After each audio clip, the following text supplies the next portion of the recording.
Hello hi welcome to Aadya media. ఈరోజు మనతో పాటు ఉన్న గెస్ట్ ఇమ్మంది రామారావు గారు, సీనియర్ జర్నలిస్ట్. ఆయనతో మాట. హలో సార్, నమస్తే. నమస్తే బాబు. ఏంటి సార్ ఇవాళ చిరంజీవి గారి బర్త్డే? అవును, ఏంటి సార్ ఆయన గురించి ఏమో రెండు మంచి మాటలు చెప్పండి సార్. చిరంజీవి గారి బర్త్డే, ఈ బర్త్డే చాలా స్పెషల్ ఆయనకి. ఎందుకంటే ఆయన కొంచెం ఓపెన్ అప్ అయ్యాడు. వాళ్ళ బ్రదర్ పట్ల రాజకీయాలు నాకెందుకులే, ఏదో వాడిని అడ్డుకోకుండా ఉండడమే నేను చేయగలిగే హెల్ప్ అని చెప్పి మొదట్లో అనుకునేవాడు.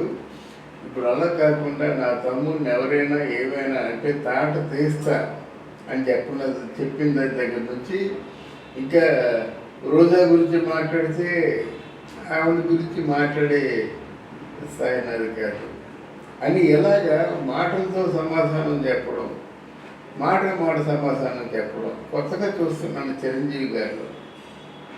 తర్వాత చిరంజీవి గారి గురించి చెప్పుకోవాలంటే నా దృష్టిలో ఎవరేమనుకున్నప్పుడు కూడా ఎన్టీ రామారావు గారికి బ్యాక్గ్రౌండ్ ఉంది. ఎంతమంది ఉన్నారండి ఎన్టీ రామారావుకి. ఏంటంటే విజయ నాగిరెడ్డి గారు, చక్రపాణి గారు, పూర్ణ పిక్చర్స్ ఎవరు భాస్కర్ రావు గారు, వీళ్ళందరూ కూడా ఆయనకి మంచి సపోర్ట్. డివిఎస్ రాజు గారు, వీళ్ళందరూ సిండికేట్గా ఫార్మ్ అయ్యి ఎన్టీ రామారావు పిక్చర్లు ఏవి కూడా తయారైన పిక్చర్లు మధ్యలోనే ఆగిపోకుండా ఆ పిక్చర్ని పూర్తి చేసి ఫినిష్ చేసి రిలీజ్ చేసేవాళ్ళు. అప్పుడేమో వాళ్ళ డబ్బు వాళ్ళు తీసుకొని మిగతా డబ్బులు అంటే ప్రొడ్యూసర్కి ఇచ్చేవారన్నమాట. అలాంటి ప్రొడ్యూసర్స్ బ్యాక్గ్రౌండ్ ఎన్టీ రామారావు గారికి ఉంది కనుక ఆయన నిలబడ్డాడు. ఇకపోతే నాగేశ్వరరావు గారిది ఒక తమాషా కెరియర్ అన్నమాట. ఏంటి నాగేశ్వరరావు గారి జీవితంలో మొత్తం చూసుకుంటే చాలామందికి విషయం తెలియదు. మొత్తం నాగేశ్వరరావు గారి కెరియర్లో ఉన్నటువంటి సంవత్సరాలు ఎన్ననుకుంటే ఒక 14-15 సంవత్సరాలు వాళ్ళే సినిమాలు తీశారు, ఇంకెవరు తీయలే. ఫర్ ఎగ్జాంపుల్ అంజలిదేవి, చిన్ని బ్రదర్స్, అలాగే యార్లగడ్డ శంభు ప్రసాద్, తర్వాత ఏమో జగపతి రాజేంద్ర ప్రసాద్, సురేష్ రామానాయుడు, తర్వాత ఏమో ఇక్కడ పిఏపి ప్రసాద్ పిక్చర్స్, తర్వాత ఏమో ఇక బాబు మూవీస్, ఆదు సుబ్బారావు గారు, చక్రవర్తి చిత్ర, ఓన్ సంస్థ. ఇలాగా ఏ సినిమా తీసుకున్నా సరే వాళ్ళకి సంబంధించిన ప్రొడ్యూసర్లు మాత్రమే ఒక్కొక్కరు 10-15 సినిమాలు తీశారు. వాళ్ళకి బాగా మంది ఏం లేదు, ఓ సినిమా చేస్తే ఇంకో సినిమా చేయడమే అలాగన్నమాట ప్రొడ్యూసర్ ఉన్నారు. కానీ చిరంజీవికి అలా కాదు కదండి. చిరంజీవి సినిమాకి కూడా ఆయన మంచితనంతో ప్రొడ్యూసర్ని లైన్లో పెట్టుకోవాలి. కేవలం ఆయన మంచితనంతో అంటే సినిమాకి డబ్బులు వచ్చి కొంచెం వెల్లాఫై ఉండాలి ఒకటి. 2, చిరంజీవి గారి తాలూకు ఆ సహకారం మర్చిపోలేక ఈతో సినిమా చేసినట్టయితే మనకి అంటే ఒక సాఫీగా వెళ్ళిపోతుంది, ఎక్కడ ఏ ప్రాబ్లం లేకుండా అని మిగతా వాళ్ళందరూ సినిమా తీశారు. కానీ నిజానికి చిరంజీవి గారు సినిమా కెరీర్ చాలా ప్రమాదకరమైందన్నమాట. ఓ సినిమాకి ప్రొడ్యూసర్ని సేకరించడం అంటే చిన్న విషయం కాదు అది.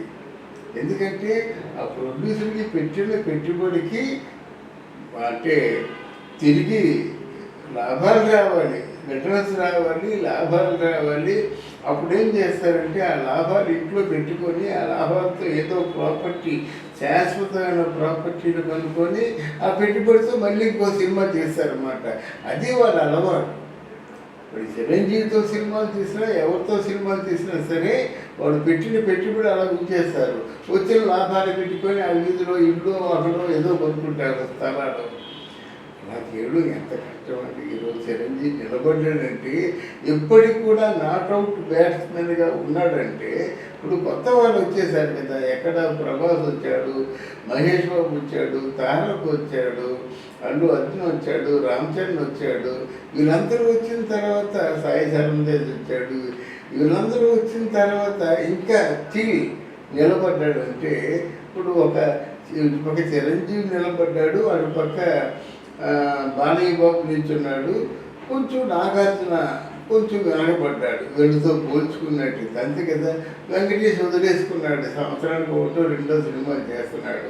కానీ వీళ్ళతో సరి సమానంగా చేస్తున్నాడు అంటే డెఫినెట్గా చిరంజీవిని మనం మనస్ఫూర్తిగా అభినందించి తీరాలి. తర్వాత ఇక్కడ ఈ సందర్భంగా మనం చిరంజీవికి ఏం చెప్తామంటే, మీరు కథ లేవని మీరు ఏదో ఆందోళన పడవలసిన అవసరం లేదు. మీకు ఎన్టీ రామారావు కథలు అన్నీ సరిపోతాయి.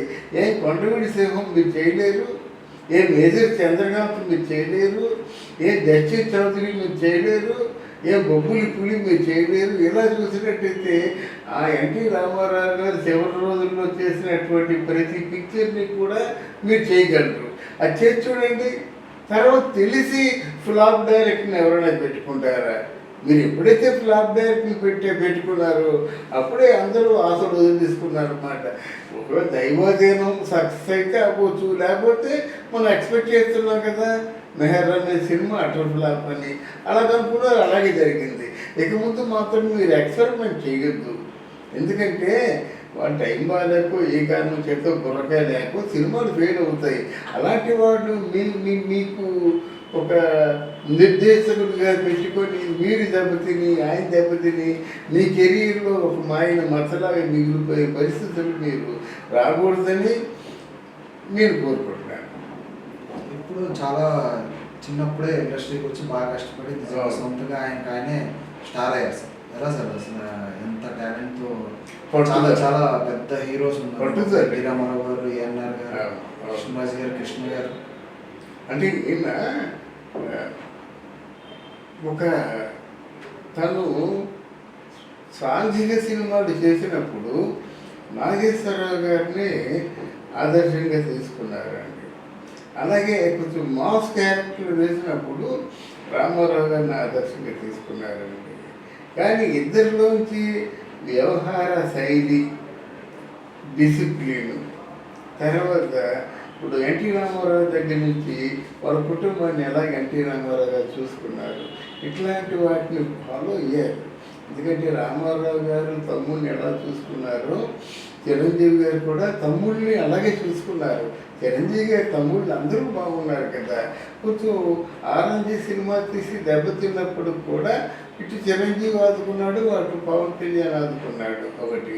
కానీ మిగతా వెళ్ళాలి కదా చక్కగా. ఆయన కూడా ఒక 6 కోట్లు పెట్టి పెళ్లి చేసేటువంటి స్థాయిలో ఉన్నాడంటే వారు బాగున్నట్టే కదా లెక్క. తర్వాత ఏంటంటే పెద్దవాళ్ళ తాలూకు డిసిప్లిన్, మంచితనం బాగా నేర్చుకున్నాడు అనమాట. తర్వాత ఒక రాజకీయ పద్మవ్యూహంలో పడినప్పటికి కూడా బికాజ్ చిరంజీవి ఈ హెల్ కమ్ అవుట్. యాక్చువల్గా రాజకీయాల్లో పడిన వాళ్ళు ఎవరు రాలేరు. అదొక మనిషి రక్తం రుచి మరిగిన పెద్ద పులి జీవితం లాంటిది అన్నమాట రాజకీయాల్లో. ఎందుకంటే అన్నీ ఫాల్సే కదండి. ఈయన వచ్చినట్టయితే ముందు ఒక 4 కార్లు, వెనక 4 కార్లు, గుయ్యన్ను పైన బొగ్గున్నాడు, ఇవన్నీ కూడా మనిషి రక్తం రుచి మరిగిన పెద్ద పులి జీవితం లాంటివి అన్నీ వస్తున్నట్టయితే ఎక్కడ లేని మర్యాదలు, పోలీసులు మర్యాదలు, అక్కడేమో ఒక గెస్ట్ హౌస్ వస్తే గెస్ట్ హౌస్ దగ్గరేమో కావడాదారులు, సెక్యూరిటీదారులు, ఇవన్నీ రుచి మరిగిన తర్వాత ఆ రాజకీయాల్లోంచి బయటికి రాలేదు. కానీ రాగలిగాడంటే మాత్రం అదృష్టవంతుడే. నిజంగా చెప్పాలన్నమాట. ఈ పుట్టినరోజు సందర్భంగా చెప్తున్నాను, ఆయన రాజకీయాల్లోంచి బయటకు వచ్చి మళ్ళీ విధిగా తన సినిమాను తను చేసుకుంటున్నాడంటే మాత్రం ఆయన గ్రేట్నెస్ అని చెప్పుకోవాలన్నమాట. తర్వాత ఇప్పుడు ఇక ముందు చేసే సినిమాల్లో మాత్రం ఆయన కొంచెం జాగ్రత్త పడాలి. తర్వాత ఏంటంటే ఇంతవరకు చిరంజీవి తాలూకు మంచితనమే మనం చూసాం. ఇక మంచితనం లాభం లేదు. మాటకి మాట ఇవ్వాలండి, అంటే ఒక దెబ్బకు దెబ్బ తీయాలండి. లేకపోతే ఏమనుకుంటారంటే చేతగానితనం అనుకుంటారన్నమాట. ఈ సందర్భంగా చిరంజీవి గారు ఇది కూడా చేయాలని, ఎందుకంటే ఇప్పుడు ఎంతో మంచో చెడ్డో పవన్ కళ్యాణ్ రాజకీయాల్లో దిగాడు, చీఫ్ మినిస్టర్ అంటున్నాడు, జనం కూడా జేజేలు పలుకుతున్నారు. పవన్ కళ్యాణ్ అంటే సొంత బిడ్డ లాంటి వాడని చెప్పి చిరంజీవి చెబుతున్నాడు. అలాంటప్పుడు చిరంజీవి గారు సహకారం అంటే ఎవరైనా మాట్లాడితే మాత్రం డెఫినెట్గా నువ్వు మాటకు మాట సమాధానం చెప్పాల్సిన అవసరం ఉందని నేను చెప్తున్నాను. నేను ఈ సందర్భంగా చిరంజీవి గారు తప్పకుండా ఆయన మళ్ళీ మంచి మార్పు రావాలని ఒక మెగాస్టార్గా ఈ సంవత్సరం అన్ని విజయవంతమైన చిత్రాలు చేసి అభిమానులందరికీ కూడా కన్నుల పండుగగా అంటే ఆయన